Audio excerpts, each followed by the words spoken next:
Chris Brown, Bills Insider, BuffaloBills.com, is out on the practice field where the Bills are assembling, going through stretches right now. Chris, good afternoon. How are you doing today?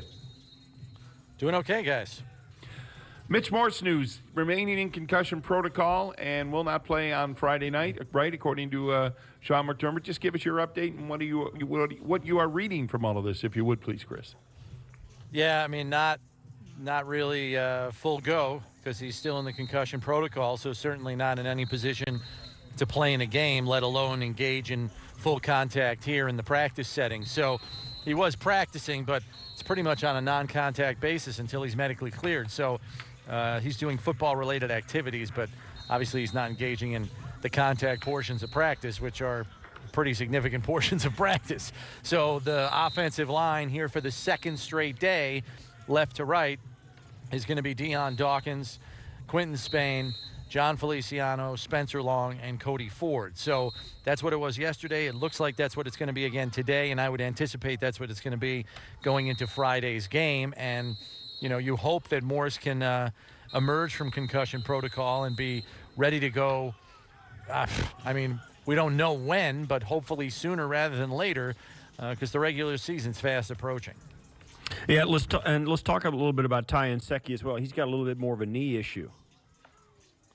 Right. So, you know, as we first reported down in the joint practices last week, he pulled out of joint practices on Wednesday due to knee soreness and then did not play in the game, you know, on Friday. So here we are, and he's practicing and he's back participating, which is a good sign, but he's limited.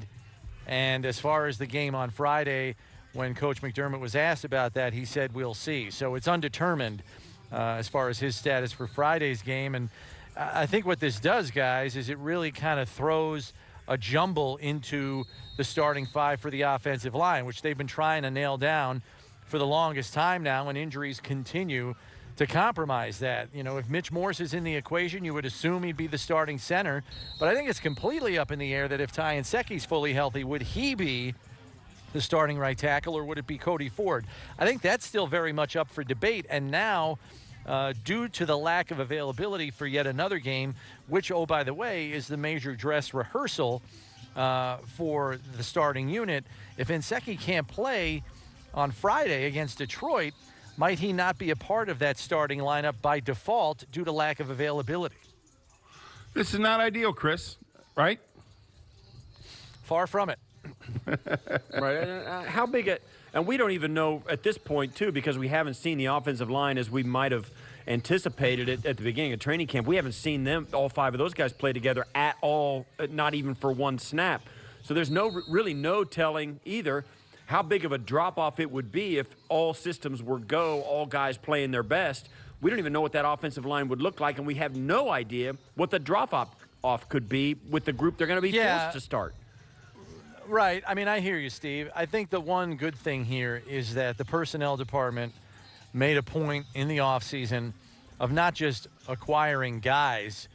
They looked for people with experience in this league, starts in this league, who have at least 3-4 years of experience as starters. So it's not like you're throwing some schleps out there and hoping that, you know, you have a good offensive line performance. These are guys with pelts on the wall who have time in the league, who know what they're doing. And I'm in trying not to be Chicken Little about the offensive line, I hearken back to what I heard from Deion Dawkins the first day of training camp. And he basically said, this is the best communication, the best execution I've ever experienced on an offensive line this early in training camp. I said, well, how far ahead do you feel you guys are? He said, it's day one of camp. It feels like week 3. Now, hopefully that kind of cohesiveness has continued through the course of training camp and now into the cusp of the regular season, because I think they're going to need that.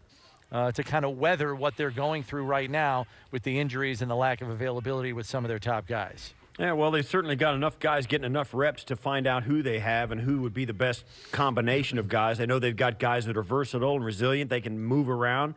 They'll have 5 guys to line up. We're just going to have to wait and see if they head down the same, bumpy road they did a year ago, where they show up with 5 guys they think can play and they can't. Right. I don't think I'm worried that it's going to look like that. I was somewhat encouraged in the first 2 preseason performances by the way the offensive line was able to reset the line of scrimmage at times, even without, Mitch Morse in that lineup. So I think there is certainly more talent here for the Bills to decide upon in terms of who their starting 5 are going to be with respect to the offensive line, certainly in comparison to last year. We are talking to Chris Brown. He's out on the practice field. The Bills just getting started out there in the stretch before practice as they get set for preseason game number 3 coming up on Friday night, the Bills and the Detroit Lions. On the good news side, Chris, Dawson Knox, it sounds like the Bills plan on getting him at least some limited work on Friday night. That's going to be interesting to watch, I believe. What do you think? Yeah, I asked Coach about that because I had a chance to talk to Dawson in the locker room after practice yesterday. I said, hey, are you full go, no limitations, full workload here in practice? He said, yeah, last 2 days. And I asked him how it felt. He said it's felt good, not really thinking about it.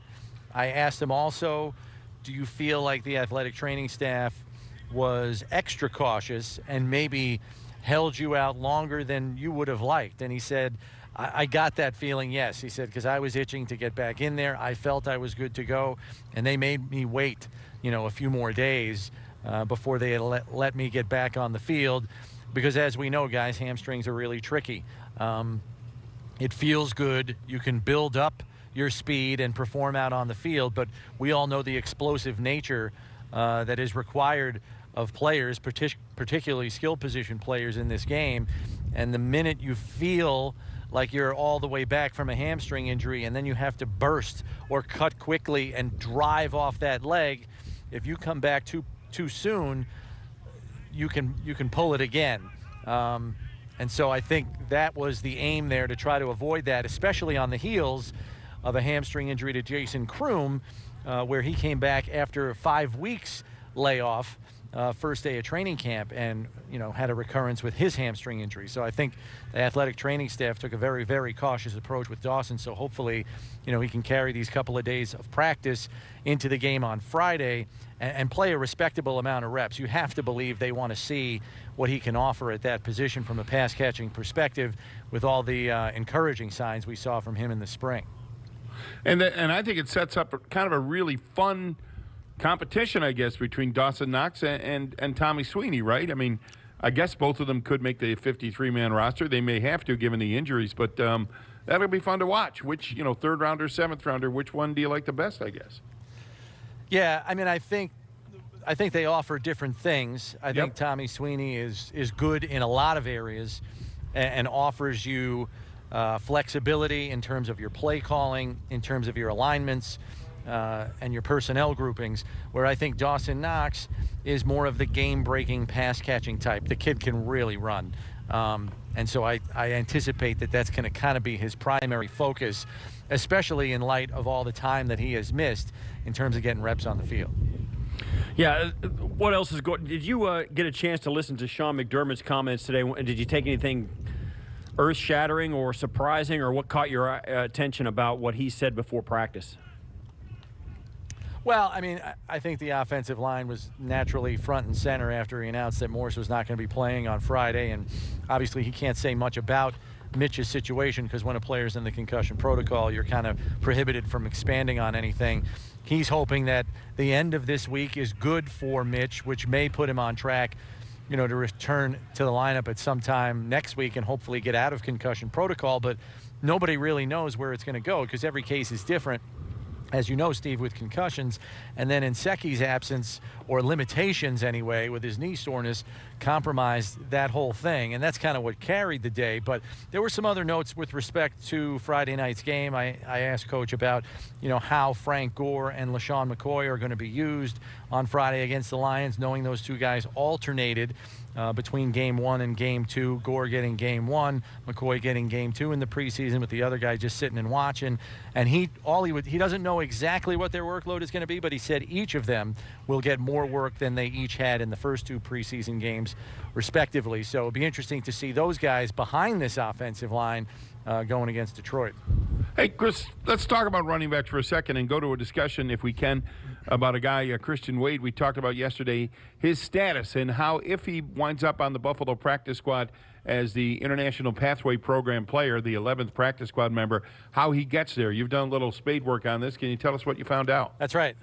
Yes, we did get to the bottom of it as promised, Murph. So essentially, when assuming he's cut from the 90-player roster when they go down to 53, if he is cut at that time, he is open to a waiver claim by any team in the league if they want to put him on their active roster. So he's open to be signed to an active roster spot at that time. Now, the Bills, after that 24-hour waiver period, can add him to their practice squad, but they have two ways to do that. They can add him as an active member of their practice squad, which would mean he would be like any other practice squad member, but he would count towards that 10-player total, and that would make him eligible to be called up to the active roster if they had a shortage of running backs or something to that effect. But if they sign him to their practice squad with an international player contract, then he essentially sits on their practice squad as the 11th player. He cannot be elevated to the active roster, nor can he be signed away from the Bills by any other NFL club. So basically, if he signs the international player contract to be on the team's practice squad here in Buffalo, it's like a safe haven for him to learn the game and kind of develop his personal game in the NFL. But to get there, he does have to be exposed to waivers for that 24-hour period. Right. Yep. 100%. And how Steve and I have been battling this around. It seems unlikely that during that 24-hour period, another NFL team might be willing to sign him, right? Or no? What do you think? Yeah, I would be surprised from this standpoint. And we've talked about this before, guys. You've got a running back who 3 months ago didn't know what an A, a B, or a C gap was. Right. He's been spending the last 3 months cramming this offensive system into his brain. And I think to jump to another team and try to learn a new system on the fly in the beginning of September, I'm not saying he can't do it, but I think it would be a supreme effort on his part to make that work and contribute to a team in some way, shape, or form. I just think that's a big hill to climb. And all that being said, would it surprise you if the Bills in their, as they get ready for this game and maybe even more importantly in the fourth preseason game, maybe they want to get a longer look at Christian Wade, right? I wouldn't blame them if they wanted to get another look more. What do you think? Yeah, that question was posed to Coach McDermott today, and he didn't really provide a direct answer as to whether that would happen or not. And so it's kind of hard to get a read on what the coaching staff is looking to do with Christian at this point in time, because even after the last preseason game when we were looking for a reaction from Coach, because we know his first NFL carry went for a 65-yard touchdown, and then his first NFL reception the next week goes for 48 yards and almost another touchdown, and all Coach would offer was, "It's awesome."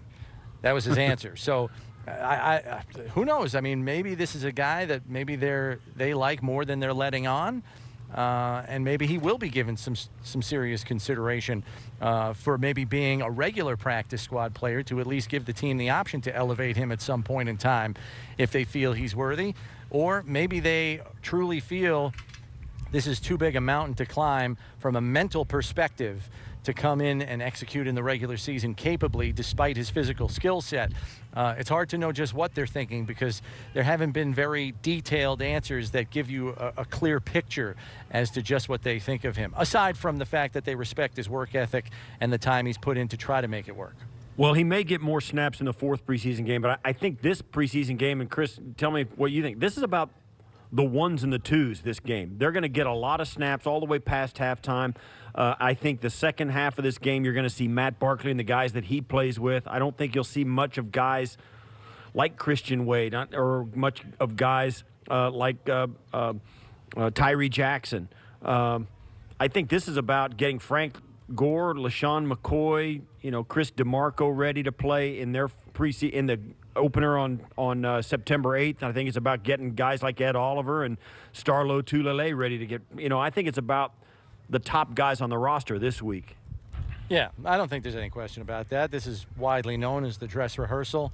for the starters, and this is where the focus shifts now. Yes, there will still be evaluations late in the game to be made for those bubble-type players, but on the whole, the third preseason game, the focus is getting your starters ready for the regular season, because most of them are not going to see the field next week in the final preseason game at all. Chris Brown joins us from the practice field. The Bills getting warmed up for their Wednesday afternoon practice. Got a game on Friday in Detroit against the Detroit Lions. Can we talk about punters, Chris, or are you one of those who refuses to talk about punters? We can do that. We can do that. I got a lot of respect for guys that use their feet, so.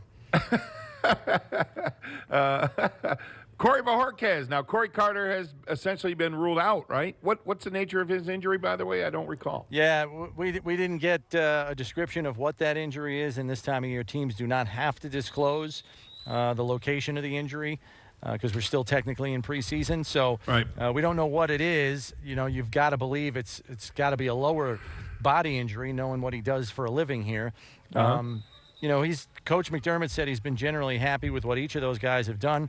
Heath Farwell, special teams coordinator, yesterday after practice said both of them have improved through the course of the preseason, but this is terrible timing for Corey Carter because, right. You know, you've got a situation where now in the biggest dress rehearsal game of the preseason, Bojo, as they call him, Corey Bojorquez, is going to get the full game to really kind of put his talents on display, and if he has a good game, I mean, who knows? It could very well be the difference in what has been a nip-and-tuck punting competition. But on the other hand, if it is that close, there's nothing that says Corey Carter can't get well and come back and get the entire fourth preseason game. If they're that close, Corey Carter might punt the ball 15 times in the fourth preseason game. I mean, let's face it, nobody's going to be making first downs.